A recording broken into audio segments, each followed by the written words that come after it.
আজকে চিকেন রান্না হবে, তার জন্য পেঁয়াজ কুচি করে নিয়ে নিলাম, লেবু কেটে নিলাম, ঝাল কেটে নিলাম, টমেটো কেটে নিলাম, ধনে পাতা কুচি করতে হবে। সব হয়ে গেছে অলরেডি।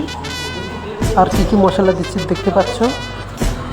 ঝাল আছে, হলুদ আছে, চিকেন মশলা আছে, জিরা আছে, ধনিয়া আছে, আদা কেটে নিচ্ছি। রঙটা মোটামুটি ভালোই এসছে।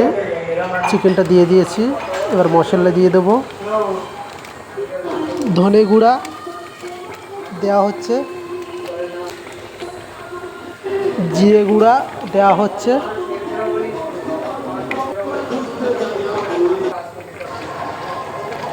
গরম মশলা ছড়িয়ে দিচ্ছি বেশি করে। তারপরে ধনিয়া পাতা কিছুটা ছিটিয়ে দিচ্ছি। আর সম্পূর্ণ কত সুন্দর লুক হয়েছে বুঝতে পারছো।